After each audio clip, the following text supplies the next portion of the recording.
السلام عليكم ورحمة الله.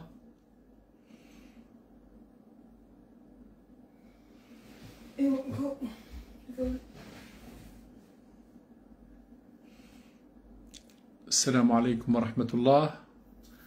أرجو أنكم يكون الإخوة أول واحد أحمد سليم، يا أهلا وسهلا، يا مرحبا وخيرت بكم كاملين، يا مرحبا كبير، أهلا وسهلا. لا نحن شوي يحصل ياك نبدأ معكم، يا مرحبا وأهلا وسهلا، يا أهلا. مازيغي موريتاني وخيرت، محمد يسلم وخيرت، ددا الشيخ محمد لمين، يا أحمد كابر، يا أهلا طويلب، محمود يحيى طويلب، أهلا بكم كاملين ومرحبا. ورغم الإرهاق ضرك أنا لي ضرك حالنا 48 ساعة رقدت عندي أنا من ساعتين تقريبا أو ساعة وشوي. يقول رغم هذا كامل أنا قالوا في غاية السرور وفي غاية الغبطة لما شفت من تعاطف منقطع النظير من ساعة خفت المغرب، بعد صلاة المغرب بشوي لين جيت فتحت الشبكة شفت أشياء ملفتة للانتباه لم أكن أتخيلها، وانصدمت ملي راعي لي مليون، قرابة المليون، عاد قريب من ذرق عندي أن أوصل مليون مشاهدة خلال 24 ساعة. هذا رقم يعني في الحقيقة كبير، ورقم يدل على أنكم يعني أعلن عندكم القدرة على تميزوا هل هذا مهم أو غير مهم، هل ما قلت منطقي أو غير منطقي، هل الحجج قوية أو ضعيفة. أظن أن هذه المشاهدة الكبيرة تدل على الأكثرية أنها فاهمة أن ما قدمت من حجج أنه ربما يجيب عن السؤال الأكبر أو اللغز الأكبر. الشيء الآخر أخوتي الكرام نختار نوضحه جدا به اللي لا يفتح لكم جواب قضية اليوم، الاعتقال اليوم والتوقيف وتفاصيلها. أولا أنا تحدثت عن شيء شفته وقلته، هو قضية صاحب المخدرات اللي بيعها، هذا قلت أني شفته. فيما يتعلق الآخر اللي سمعت قلت سمعته، معناه أني نعرف ذا اللي نقول شنو الرواية، قلت سمعتها ولم أجزم بصحتها من خطأها. فيما يتعلق بتحليل قضية الطائرة أنا قدمت لكم الرابط من سهرة ميديا ومن أكثر من موقع، ما قمت به هو رسم خط لتوضيح شين قال له المسار هذه الطائرة، وضع بعض الافتراضات. وضحت عقب ذاك أنه فيه شيء غريب، أن الثروة ظهرت بعد وقت آخر، بعد وقت قصير قريب من قضية الطائرة. وضحت أن الثروات الضخمة جدا في العادة في العالم، أنا لم أتهم نهائيا أي اتهام، هذا هو اللي ربما الناس ما انتبهت. أنا ربطت أمور، وربطت أنه لين عادت شين قالوا المخدرات تجي لموريتانيا ياك توصل لأوروبا أنها تحتاج للمرور بالمغرب، واستغربت من وجود، نبهت أن وجود مندوزا السيدة مندوزا وجودها في المغرب نحد، وذا ملفت الانتباه. يعني هذه أشياء لين تربطها كاملة ببعضها مع رقم الثروة، ذيك الحصيلة اللي خضت بها شين قالوا هي محاولة ربط جميع هذه الأشياء من غير أن أجزم، لم أقم بالجزم المطلق، ولكن ربطت الأشياء وسلسلتها مع بعضها في ترتيب فيما أظن منطقي، وأظن الكثير فهم منطقيته وأدرك منطقيته، وخاصة قضية الطائرة وقضية الثروة. إذن هذا واضح. أنا ما عندي أي شيء شين قال له فيه مشكلة، اللي قلت كامل نتحمل مسؤوليته، تحليلاتي نتحمل مسؤوليتها، العروض الكلام اللي خرج من فمي نتحمل مسؤوليته، ولكن ما تقوم به الناس من تأويل وتركيب ذاك يعني هي أنا أتحمل فقط مسؤولية ما خرج من فمي. إذن هذه هي النقطة الأولى. النقطة الثانية هي عن قضية اليوم التعيا الطلي. أولا أنا قالوا لي الدرك أن المعلومات التحقيق أنها سرية، واستشرت المحامين وقالوا لي يفضل أنك شن قالوا فعلا ذا اللي قالوا لك خالق قانونيا. إذن أنا طالب باحترام القانون، ماني لا ينعود أنا هو اللي نخسره ولو في شيء يؤذيني في مرحلة التحقيق. بعد راه هو اللي نتقدم نصب تفاصيله كاملة، غير خالقة بعض المعطيات لا ينوضحها.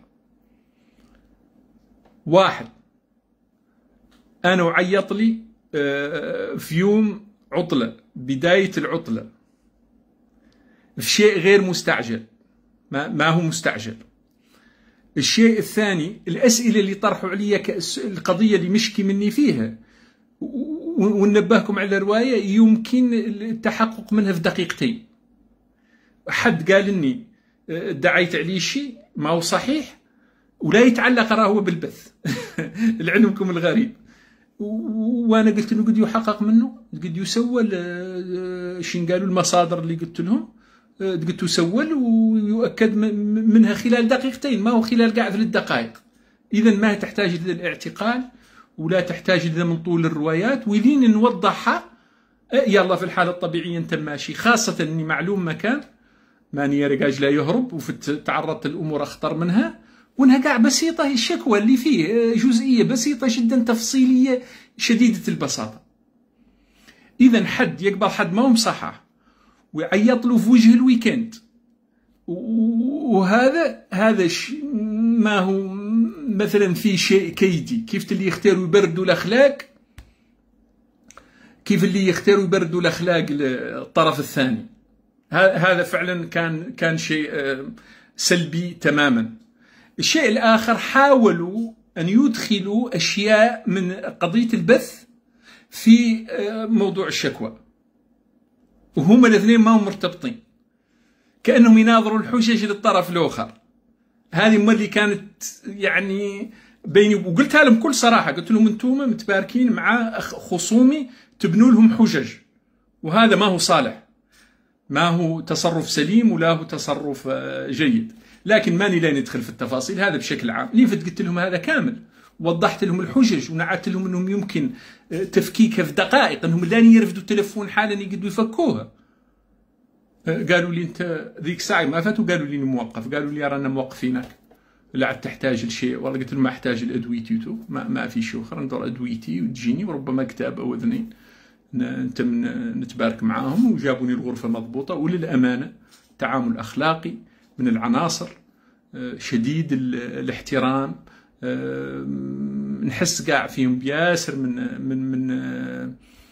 من الانصاف ومن التفهم ومن هذا كامل. بكل امانه ما شقرنا عليهم، لا العقيد اللي هو المسؤول الاول ولا الادجيدان شيف اللي عدل محاضر التحقيق وامورها. اذا ما فهم سوء من ذيك الناحيه. غير لا ذي الملاحظات اللي قلت لكم هي اللي ما عجبتني نهائيا، انك تعيط لرقاش في وجه الويكند. هذا هو اللي عدل لي عزيز بالضبط. انا ما نفهم حد يعني يتصرف مع رقاش على انه عدولين، فتوضحت لهم ذا وفرككتوا يعني بكل تفكيك واضح. قالوا لي رانا موقفينك، حد موقفك في الويكند وهذه حجتك، اياك توصل. انا نعرف ان اللي توصل للقضاء العاد، قضاء المسلمين الطبيعي، ما تقبل دقيقتين. اللي يجيبوني قاضي تحقيق والله يجيبوني قدام وكيل جمهورية ما يقبل دقيقتين، لان عندي الدليل الثابت والدامغ على كذبه وعلى تهافته. وراني في نفس الوقت قدمت شكوى من الطرف في حالة لأني قادر على إثبات العكس وإثبات كيدية الشكوى. راني مقدم من شين قال له الطالب بويا واللي الشيخ اياه مقدم منه شكوى. وفي الحالة الطبيعية لين يعودوا يطبقوا القانون يجب أن تتم محاسبته على هذه الشكوى الكيدية. هذا واضح. الصدمة هون أنك لين توضح هذا كامل هو اللي قال لك أنك موقف. انقبضت ووقفت وجبت البليده، وبصراحه نقولها لكم ما يعني ما نبقي انا كاع من الناس يتفخروا اصلا. غير ذا بسيط جدا ومسلي جدا. مثلا ماني من الناس اللي انا متعود على الوحده. انا سنين حكم محمد بن عبد العزيز محروم من ياسر من العمل، قليل اللي نجبر من العمل، وذيك الساعه ما عندي اسره معظم الوقت وساكن وحدي وطابع للوحده. نقد نعطي 10 اشهر ما اخذت كاع من فم الدار، مثلا من فم كاع زنزانه. حتى حاجه اللي ديك الساعه في السجن كنت نتضايق، كنت نتمنى يديروني في زنزانه انفراديه، ذيك اللي عاقبوا بها المساجين انا نتمناها بيا. اللي طابع لي ما طرح لي مشكله. ومنها القراءه تسهيك. اذا جيت البيت وقعدت فيه وتباركت مع كتابي شين قال له نقرا. عندي كتاب هون مقصور عمر به التعقد اللي ياسر قالت بني نتقدم معاه. قدمت بعد اليوم معاه قدر. تميت ماني عالم شيء اللي نعاد المقرب. شين قال له عند صلاة ورا صلاة المغرب بشوي عيطوا لي قالوا لي جيب لنا ضامن احنا اللي نطلسوك، مع اننا نعرفوا انك تضمن نفسك. كلام طيب، جيب لنا ضامن نطلسوك ونعود الوقت نعيطوا لك. شنو هو اللي طرا؟ هل وصلت قيادتهم او قيادات البلد شين قالوا مدى تهافت وضعف الحجج اللي معيط لي على مولتها؟ وهذا هل بلغهم والله فهموهم ان هذا العمل كيدي ومحاولة تبراد الاخلاق في رقاج مريض في الويكند ياك وفي العيد في وجه العيد، ان هذا ما هو هذا شين قالوا هذا ما هو تصرف اخلاقي؟ هل اكتشفوا انهم عادين خطأ؟ هل حملة التعاطف الهائلة اللي خلقت من المدونين ومن يعني الموريتانيين قاطبة؟ أنا صدمت لي خفت راعي لي نعتوا لي التفاعل، كان تفاعل هائل. يعني بصراحة أنا ما كنت نتخيل أن ذا من الحجم كامل، حد بسيط كيف تيانا. وعرفوا أن هذا ما هو مثلا هذا عبث أن حد يقبض الرأي العام كامل وذا. والغريب شنو؟ أنا ما في تهمة الممنوعات ما في احتمال الممنوعات، ما العادوا يبقوا شو خرصوا، ما عندي احتمال جريمة من أي نوع من الجرائم، ماني عالم جريمة تقدر حد يقريها فيه. ذو الناس اللي عندهم البلاوي الزرق، المليارات اللي ما معروف مصدرها، ما تعيطوا لهم؟ ما يشرفوا عندكم شوي تكوهم فم شوي كيف اللي تعدلوا مع الناس الأخرى؟ ولا الفضل اللي توصل مستوى منها تأمن تعود فوق القانون؟ هذا هو للأسف هو اللي يدل عليه هذا النوع من التصرفات. أنا متخيل إن الدولة، أنا نقول لكم لا الحق، أنا متخيل إن الحالة الطبيعية إن يعيطني ونعطى لي وسام الشرف، تندار لي ميدالية بيا اللي داخل موضوع خطير ومهلك وفيه خطر هائل على ملة موريتان. ما عندي فيه أي مصلحة شخصية، وبإمكاني أن أستفيد استفادة هائلة مقابل أني نسكت.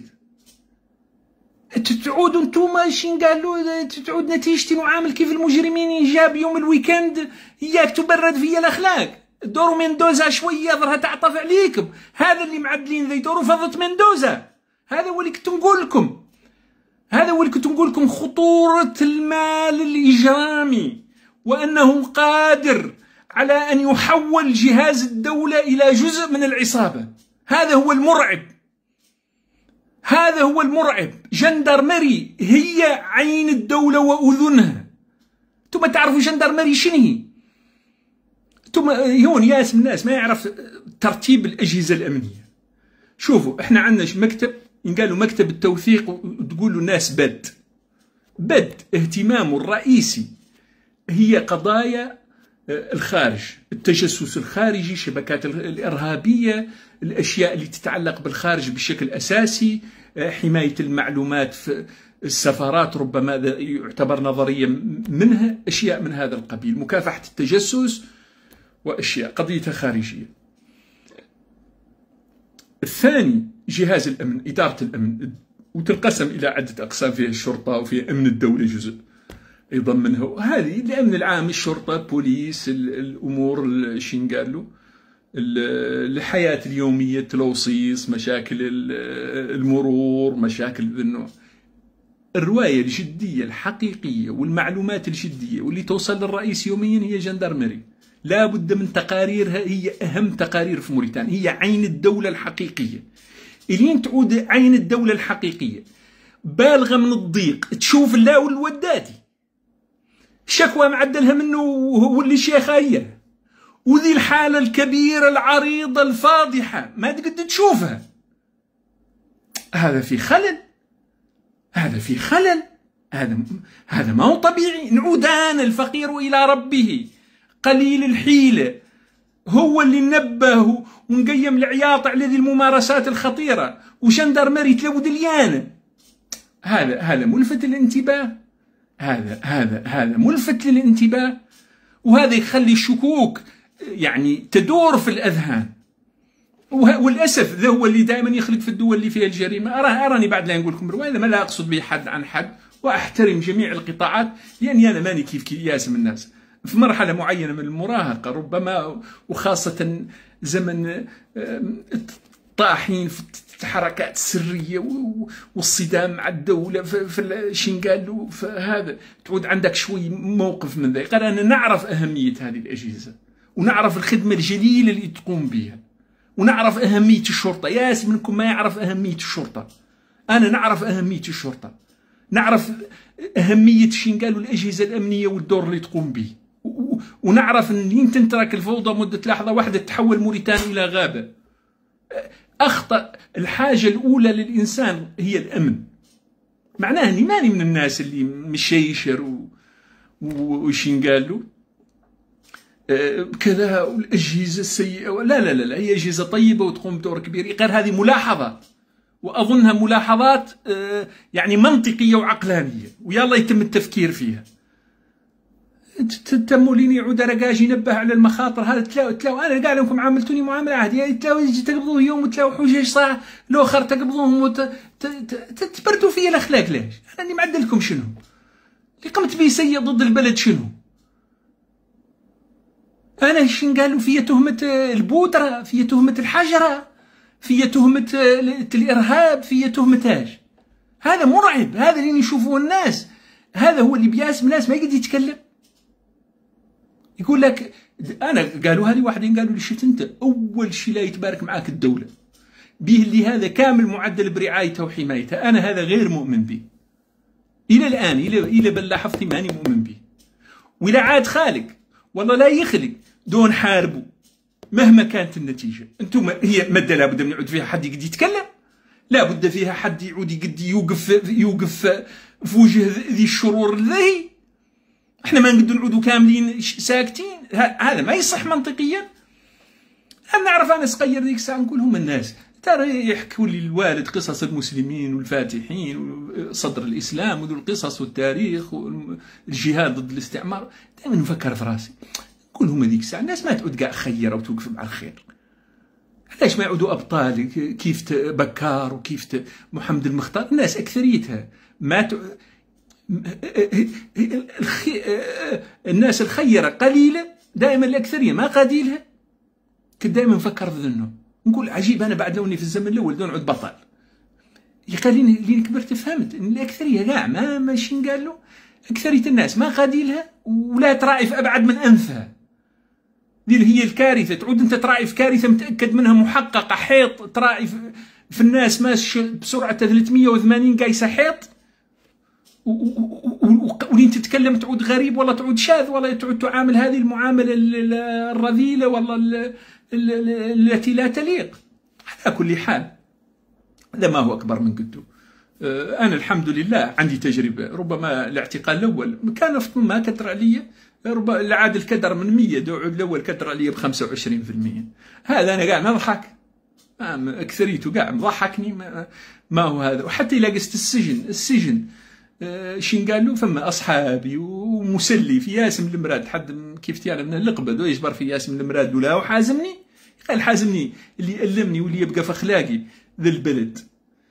انتوا يا خوتي اللي يجيب حد فضله وتو يعود يلعب في القانون، يعود ما يحاسب، يعود ما يكلم له، يعود حد يكلم له تبرد له فيه الاخلاق ويهدد. راه ما يفقدني طالسني قال لي لا نعيطوا لك، نرى لا يعيطوا لي. المسلسل ما فاتوا تتكلموا يا اخي، انتم ما تمشي تحقوا في حاجه اللي ديك الساعه في الجرائم الاقتصاديه. يا شاب قلت له ما انا نعرف ديك الساعه المعتقل علاش؟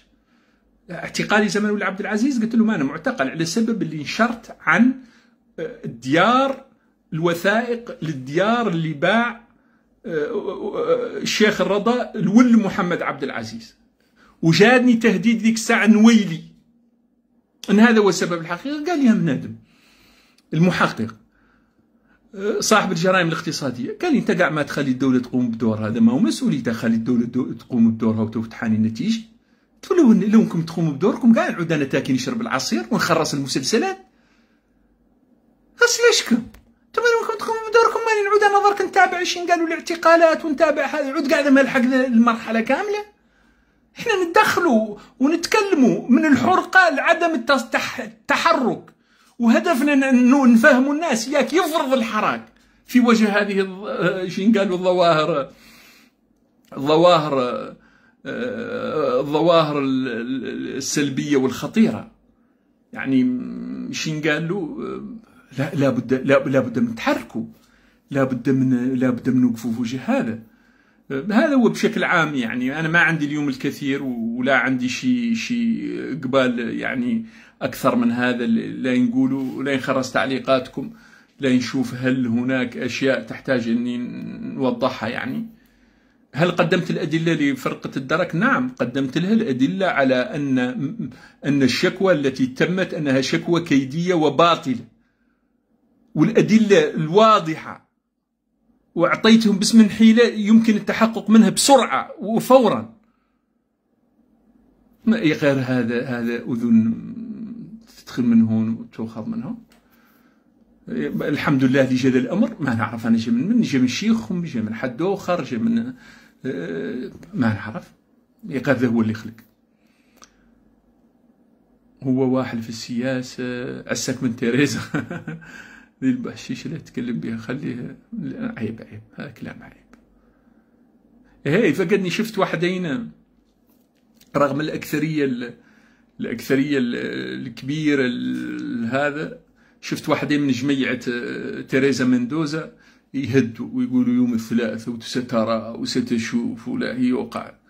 اللي لا ترى وانتم قولوا لجماعة تيريزا مندوزا ان القضية كبرت، وان القضيه قايسه تدويل، وانهم هون دول لما يحركوا هون لا يحركوا لهم مرقب، ان القضيه كبرت ما تلات جوقه. والتفاعل مع الموريتانيين ما تلات كانت تقد تخطم فيهم، ما تلات قد تخطم فيهم اللعبه. هذا نسبه التفاعل الهائله توضح تماما. الموريتانيين ما تلاقوا قابلين ذا النوع ولا تلاقي قد يمرشي فيهم. انتم يعود العالم يحارب هذه الظاهرة ومستعد أن يصم أي حد يدافع عنها، والله يتعامى عنها يصم يعني كمجرم دولي. ويعود الداخل الموريتاني ما هم أكثريته ضد هذا النوع من التصرفات وضد الجريمة المناظرة. أكثرية الناس ما تدور الجريمة ولا تدور الدقيقة ولا تدور ذا النوع، دور القانون وسيادة القانون. يعود هرويقيشات قليلين عندهم كومات من الفضاء قادرين يعلنهم يوقفوا ذا كامل. نعود نواجهوا الخارج ونواجهوا الداخل من اجل حثالة تنحسب على يعني قليلة مالي. هذا السفه، هذا السفه السياسي. انتم بالله عليكم لا يسوى لكم هذا السؤال.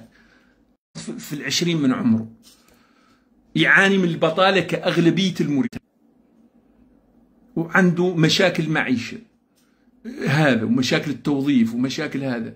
يعرف ان ذو الناس مجرمين، ويعرف انهم ذا الواحدين فيه خاسر، مدركها تمام الادراك، ويشوفهم يمجدوا والسلطات مستعده تعبث في الناس من اجل مصالحهم وما هي مستعده تحاسبهم. الين ما يعود مجرم، يعود ما هو طبيعي. الطبيعي ان ذي ردات الفعل تحث الناس على الاجرام وتحث الناس على الكفر بكل شيء، الكفر بالدولة والكفر بالقانون والحقد الطبقي. واحد قابض مئات الملايين يزارقهم على شي من شذاذ الآفاق وعلى شي من هذا النوع، والناس ما هي جابرة توكل، وهذا تعرف مصدره حرام، والسلطات تتفرج، ما هي كلمة كلها مكتشوت كلها ما عيب. هذا الله كيف حد يقبض المجتمع يدير فيه يعني متفجرات، يعني يريد أن ينسفوا من أساسه. هذا شيء بالحق دو يقولوا وحدين، شتو خادين وحدين، لا يقولوا هذه شغلة البيضنا بهم اللي يتعاطفوا بيناتهم كلهم المجرم اللي هذا دو يقولوا وحدين. ودو في ناس عنصرية، في ناس تحاول كل شيء تدير له قضية عرقية، وإذا تصدقوا الناس في وحدين لا يصدقوها، في وحدين آخرين لا يقولوا هذه دولة مافيا، حد يعود مجرم كيفتهم يجبر بلاصتهم من المافيا. هذا في وحدين لا يصدقوه، يحاولوا يعودوا مجرمين. في وحدين اخرين يقولوا هذا لا هم بل القوي وتوف حد يعود قوي باي طريقه من الطرق، لا خلق ولا دين ولا شيء، هذا كلام فاضي. الدين مقبوض، الدين والاخلاق والقيم مقبوضه للعوام، عودوا لكم هونش من المسوخ البشريه، لا دين ولا اخلاق ولا قيم. هذا ما يتواسى، هذا ما يتواسى. حد شين قال له، حد يطبق العدل، ما هو ليكس، العدل ضروره والقانون ضروره وحاجة أساسية للشعوب، ولا بد من ينفذ. على كل حال احنا مستعدين جاهزين. هذا التسخين قبل المعركة الكبرى، أنا جاهز، ما عندي أي مشكلة. يوم الثلاثاء لا يتعيطوا لي ولا يعدلوا، تبقوا لا ضامن لكم الرواية اني ماني لا نولي، ودليل عليه اني ما وليت في الامور الفايت. انا عسيز تميت وراه نين دخل الحبس، ما انا هو ما فتصل. الشيخ الرضا تميت وراه نين انفجرت القضيه. ودون تم راضي الجماعه، وساعمل على تبليغ جميع الجهات الدوليه، وراني لكم بخوتي في الخارج وفعالين خطيرين يشتغلوا وعندهم لغات أجنبية، وفيهم اللي يمارس السياسة العالمية ويمارس القضايا الحقوقية. ولاني سهل إلا كرتوني أنا وقفلتوا عليا دو يتابعوهم المسيرة، وفيه نتوما بينكم درك وحدين ما نعرفهم دو يرفدوا المشعل. هذا المشعل لن ينطفئ، فيه مليون رقاج كيفتي دو تنبلاص دو تاخذ لكم ما تعرفوها. هذا هو باختصار شين قال له موضوع هذا. شين قال له كل المحبة وكل التقدير لكم، ولا خرص مرة خرط تعليقات بسرعة يكاني لا شفت فيها شيء. شين قال له نجاوب عليه. نسوي لهم نشوفون واحد.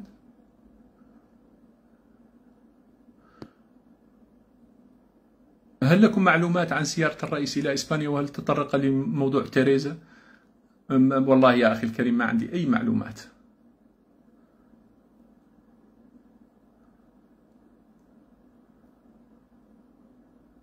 واللي التباخ قال أن الطائرة تابعة للدولة الموريتانية. يوجد تصريح راه يعود في الروابط اللي درت لكم للمختار والداهي، يتكلم يقول ما في أي الناس تتكلم ديك الساعة عن طائرة أنها تعود موريتانية طايحة والله شي فيها.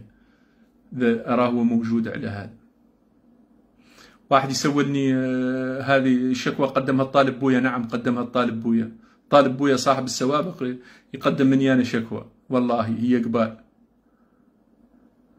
هل لعبة القمار لها موضوع بذا؟ هذه دائما حجة جديدة جايبة ويجيبوها واحدين. تعرف دائما الذي الجريمة يروحوا يجبروا لها أي تفسير وخرمة ودقيقة. لا علاقة لها بالموضوع. أنت لعبة القمار لعد تنشرها وتقوم بنشرها تقبض كوميسيون 5% 2%. شي إذا نبتوا تشوف واحدين يمشوا لها الروابط ويعدوا لها الدعاية إياك يقول لك تدخل من ذا الرابط وكيجبروا كوميسيون 2%. تقع إلى قمارة موريتاني كامل خطموا عنك وجبرت منهم 2 والله 1%. أضروا فضل، ما هو فضل نهائيا. ملف الخمور اللي هون واحد مسولني عنه، هذه واحدة هون نعرفوها من الصين، مترحة لدمية ما هي جديدة، مترحة واكشوط السنين على السنين وقالبها توفى. لا يكردوها وتوخى ويكردوها وتوخى، قضية قالبة.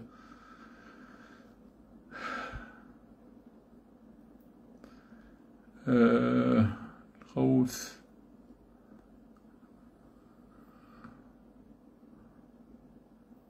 أهلا أخي الكريم. ما قصرت في وقوفك في وجه الباطل أخلص النية. والله إلا خالصين النية أنا ندور به الله إن شاء الله وجه الله تعالى. لا هو قاعد لي مديور كامل لو خر هذا. عندي سؤال ما شفته. الله ينصرك، شكرا جزيلا، الله يحفظك. شكرا، كل الاحترام والتقدير. إذا أختي الكرام اعذروني، أنا لي 48 ساعة ما رقدت، عندي أنا فيها ساعتين في شديد الإرهاق والهذا، وكل المحبة والتقدير. وإن شاء الله لنا إن شاء الله ما زالت صولات وجولات سنلتقي فيها، وكل المحبة لكم وكل شكر لمن قال كلمة طيبة، من كتب تدوين، من وضع إعجاب، من هذا ما أنا ما قالوا ما هو شيء يخلص، يعني ما هو شيء معروف، سيظل يعني دائما معي، يعني أن هناك دائما أخيار، وهذا هو اللي يشجعني. صدقوني شفتم واحد منكم يكتب كلمة طيبة يشكنها رواية بسيطة، ما هي رواية بسيطة شديدة الفعالية، ما تعرفوا مدى أهمية قالوا الكلمة الطيبة، تعطيك دفعة، تحس أنك في وحدين يقدروا هذا رواية كبيرة، رواية تبقى معايا، أنتم ما تعرفوا يعني تبقى تخلي الأثر الطيب. شكرا إخواني الكرام، وأهلا وسهلا بكم ومرحبا.